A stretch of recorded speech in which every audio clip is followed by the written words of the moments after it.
costumbre. Ahora sí, vamos a hablar al tema que había mencionado Carlos Villarreal y lo vamos a hacer con una persona altamente cualificada, puesto que ha sido primero ministro de Salud y luego primer ministro, y estoy hablando del doctor Luis Solari de la Fuente. Doctor Solari, muy buenos días y bienvenido a RPP. Buen día, señor Carvalho, buen día, señor Villarreal, buen día también al equipo técnico y a todos los que nos ven y escuchan. Gracias. Desde que usted fue ministro de Salud hace 15 años, se ha venido discutiendo de vez en cuando y de vez en cuando aparece alguna figura populista que cree haber hallado la solución frente al tema de la violación de menores, proponiendo la castración química. Quisiera que explique a nuestro público en qué consiste, por favor, la castración química y si a usted le parece una alternativa razonable frente al problema de la violación de menores. No, la castración química consiste en bloquear la fabricación de hormonas masculinas llamadas andrógenos por diferentes mecanismos y por tanto diferentes fármacos. Puede actuarse a nivel de la hipófisis, bloqueando la fabricación de una hormona que va a empujar la producción de estas hormonas masculinas. Puede actuarse también bloqueando la fabricación de estas hormonas a nivel de las glándulas suprarrenales que están encima del riñón, como de los riñones, como su nombre lo indica. Y también hay otro grupo de fármacos que pueden bloquear la acción de la hormona masculina en la célula al bloquear el receptor. Tiene que tocar a una persona a una célula que recibe este fármaco y este fármaco bloquea la posible acción de las hormonas masculinas. Estos fármacos en general se utilizan para el tratamiento del cáncer de próstata, pero en algunos ámbitos se ha preconizado que puede servir para la materia de castración química, como usted ha mencionado. Sin embargo, antes de expresarle lo que yo pienso, permítame indicar que el actual jefe del Instituto Nacional de Salud, el excelente salubrista, el doctor Víctor Suárez, que sería importante en algún momento tener la opinión de él a través de, por supuesto, de RPP, constituyó un grupo de trabajo en el año 18 que se llamó Terapia Hormonal para Agresores Sexuales con Desórdenes Parafílicos, ¿no? Estas personas que hacen agresión sexual para simplemente acallar sus bajos instintos. Y esto dice en una de las conclusiones, y cito textualmente, porque no hay que inventar en este caso, dice: la evidencia disponible es escasa y de baja calidad sobre la eficiencia de la terapia hormonal en pacientes con desórdenes parafílicos con alto o bajo riesgo de agresión sexual. O sea que el mismo Ministerio de Salud, que es el mismo ministerio que está hoy día, ya ha señalado que existe baja evidencia de que esto pueda funcionar para la intención que se preconiza. Entonces, ¿por qué razón, si sabemos que no funciona, por qué razón el gobierno lo plantea ahora como una solución? Pareciera que el ministro de Justicia no le ha dicho al presidente, y espero que le diga al gabinete, porque el presidente ha dicho: seamos radicales. Bueno, no hay nada más radical en una pena privativa de la libertad para estos casos. Que un violador de menores de 14 tenga cadena perpetua es el peor castigo que se le puede dar. El otro día me dijo: hay que mandarlos a la celda, hacer trabajo forzado. Es el paraíso terrenal, sol todo el día, aire puro, jungla. No. La privación perpetua de la libertad. Imaginemos, sin derecho a visitas durante los 2 primeros años, sin derecho a ningún beneficio, sin derecho a indulto por enfermedad terminal, sin derecho a nada. Ese es el peor castigo que se le puede dar a una persona para un acto como el que estamos viendo sucedido hace poco, ¿no?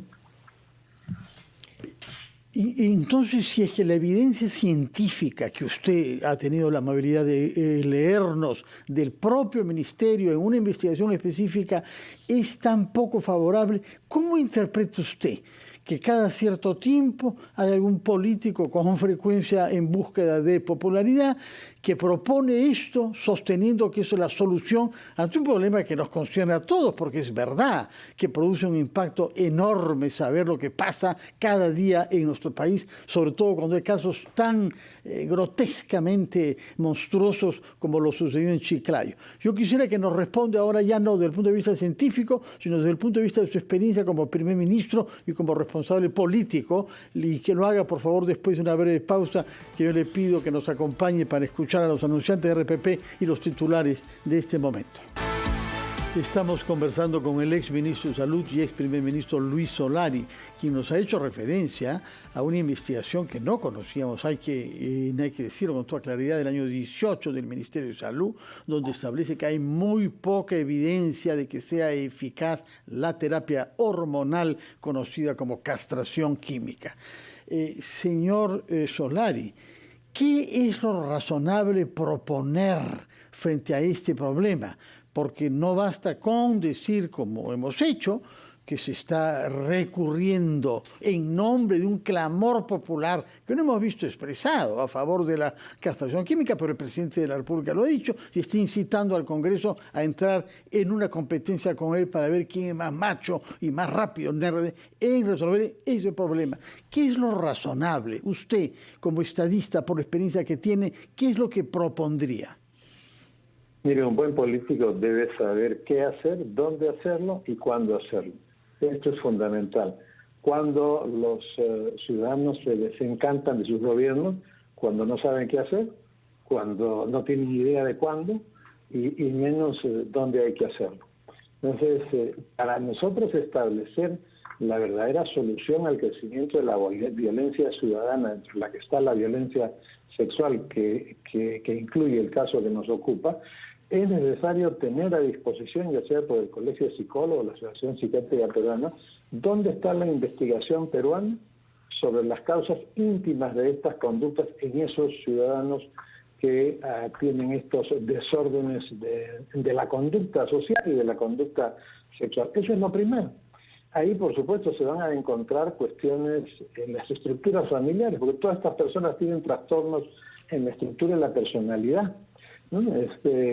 ¿Hay política familiar en el Perú? No. ¿Hay política tributaria en el Perú? No. ¿Por qué paga impuestos igual una persona con 4 hijos que con un hijo cuando ganan algo semejante? Nadie sabe. ¿Hay en el Perú una educación fundada en el valor de los demás? No, eso había hasta el año 92. Un niño que luego de la reforma educativa en América Latina que nos impuso los organismos internacionales en el año 92, si un niño entró a los 5 años, este año va a cumplir 35. A ese niño se le eliminó toda formación en ética, filosofía, educación cívica, etcétera, y lo más importante, se eliminó la formación en el valor de los demás, ¿no? Este desprecio hacia el otro cuando se tiene la posición de poder. Estas son causas principalísimas que no se establece la causa e inmediatamente se establece la solución. Eso no se está haciendo en el Perú y se está yendo por el facilismo, lo que impacta mediáticamente. No hay evidencia mundial de que la castración química funcione. ¿Por qué el gobierno la presenta y la plantea? Es obvio, porque no quiere que esta semana hablemos de que la gente va al mercado y cada vez tiene dinero para comprar menos, y que los gabinetes y el gabinete que debía haber resuelto esto no lo ha resuelto, y que el gabinete que debió haber sido cambiado en la primera semana de abril, luego de las marchas en las calles del Perú, han dicho que lo van a cambiar el 20 y tantos de abril. Mire, le voy a poner la diferencia y con esto concluyo para no hacerla larga. Hace 2 o 3 años en Colombia hubieron 30 y tantas marchas ciudadanas del mismo día para plantear un no a una reforma que se quería hacer en la educación.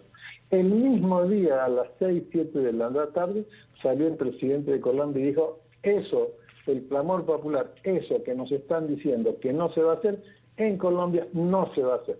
Es decir, supo qué hacer, dónde hacerlo y cuándo hacerlo.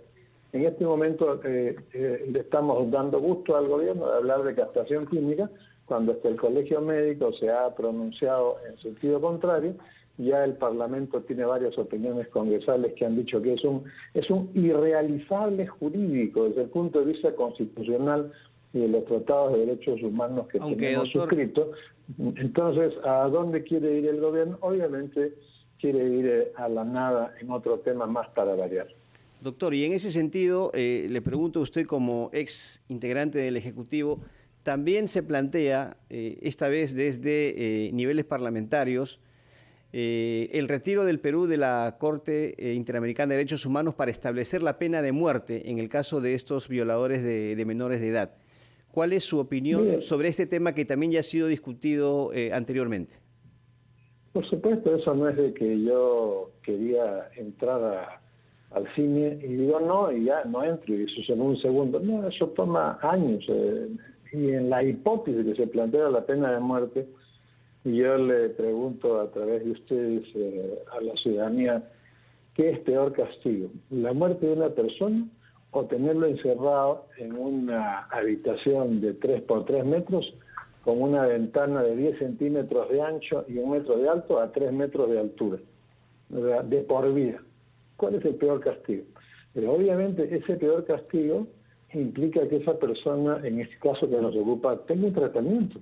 El tratamiento no es precisamente hormonal, el tratamiento es de su trastorno de personalidad, porque esa persona, por más resguardada que esté, sigue siendo una persona peligrosa. Y ya vuelvo a decirlo, la muerte no debe ser nunca un recurso en una democracia, y menos en un demócrata. Plantear la muerte de cualquier persona, eso no es un recurso en una... Disculpe, doctor Solari, hemos tenido algunos problemas con el audio. No sé si en su aparato hay algo que haya tenido alguna dificultad. No sé qué es lo que ha sucedido, pero en todo caso la posición es clara.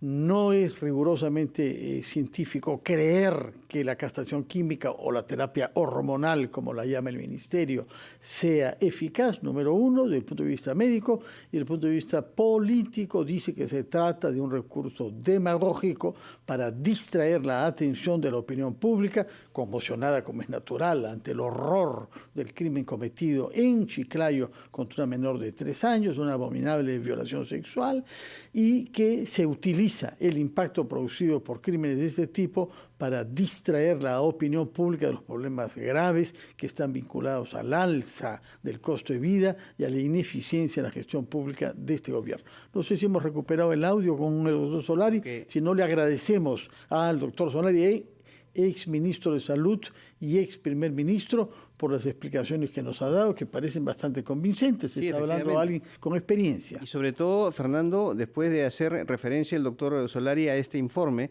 del jefe del Instituto Nacional de Salud, ¿no?, de este grupo de trabajo sobre terapia hormonal, que resuelve que este procedimiento pues tiene una baja eficacia o evidencia con relación a la intención de estos sujetos de violar a menores de edad, ¿no es cierto? Carlos, creo que hemos recuperado el audio con el doctor Solari. ¿No se escucha, doctor Solari? Me siento absolutamente rescatado, señor. Muchas gracias, señor Solari. No nos sabíamos capaz de algo tan importante como lo que nos dice. Puesto que nos ha dado su opinión con mucha claridad, queríamos conocer también lo que corresponde hacer al Estado ahora en esta fase de la pandemia, en la que, como usted sabe, hay ciertas presiones para que se aligeren las medidas de bioseguridad. ¿Qué le parece a usted que se debería decidir en las semanas y meses que vienen? Ahí, perdón, doctor Solari, complementando la pregunta de Fernando, el día de hoy se ha conocido que se podría evaluar mañana en Consejo de Ministros el retiro de mascarillas en espacios abiertos, pero en aquellas regiones en donde hay un 80% de vacunación con 2 dosis y 65% con 3 dosis. No sé si le parecería una medida pertinente. Bueno, hay 2 aspectos que hay que mirar en este tema, el nacional y el internacional. Vamos al más breve, al internacional. Cuando uno mira que en un sitio de altísima población como es China, hay una crisis sanitaria en la ciudad más grande, ¿no es cierto?, que es Shanghái, y que Corea tuvo el mes pasado hasta 640 y tantos mil casos por día. y que cuando una persona en Corea del Sur llegaba, según el despacho de CNN, llegaba al hospital, el tiempo de espera para que el médico le atendiera dentro del hospital era 4 días, y uno mira las páginas donde se vigilan los vuelos, y cualquiera de nosotros puede entrar a mirar todos los vuelos que hay en ese momento, en un determinado tiempo en el mundo. Es obvio que el virus viaja en avión y viaja adentro de los pasajeros. Entonces, esta situación crítica en una parte del mundo, hay que tener mucho cuidado. Los virus han entrado a América Latina por Brasil, de ahí han pasado a Argentina, Chile, y después han llegado donde nosotros, y en Estados Unidos también han llegado por el Pacífico, no han llegado por el Atlántico. Entonces, si hay un brote en un sitio, cuidado que eso puede llegar en cualquier momento al Perú. Los chinos no han dicho todavía qué variante es, o si es su variante de Omicron. En el caso nuestro, nosotros no podemos mirarnos como si no existiera el mundo. Hay que tener en cuenta para la decisión eso que está sucediendo. Entonces, sí hay territorios en donde la información epidemiológica dice que sería factible. Sin embargo, hay que señalar que el centro del COVID es Lima, y que en Lima, entre el año 20 y 21, es el territorio donde más subió la pobreza, 10 puntos. No subió en la zona rural ni en la selva. En Lima fueron 10 puntos de aumento de la pobreza. Por tanto, las condiciones nutricionales, los sistemas de defensa de los niños, de los adultos, están desfavorecidos por esta situación. Hay que estar vigilando, ya tenemos felizmente, gracias a la cooperación suiza, vigilancia del virus en las aguas residuales. Sí pueden haber menos casos, pero ¿está subiendo el virus o no está subiendo el virus en las aguas que se examinan en la Tahuada o en la Chira? Entonces, hay cuestiones, con toda la información epidemiológica hay que tomar decisiones, pero mi parte personal, yo hacía como 3 semanas que no veía casos, ni conocía casos de COVID cercanos, y en 5 días he conocido 2 familias completas. Bueno. Eso es como quien dice la gaviota que vio Rodrigo de Triana antes de mirar la costa, ¿no? Sí, bueno. O sea, puede ser que esté otra vez reentrando el virus, ¿no? Ya el ministerio tiene la información, el ministerio tomará la mejor decisión. Muchas gracias, doctor Luis Solari, por sus explicaciones tanto sobre el tema de la castración química, como sobre la prudencia que debemos tener frente a la salida de la consideración de la pandemia y las obligaciones biosanitarias. Muchas gracias y muy buenos días. Gracias, buen día a todos. Gracias. Vamos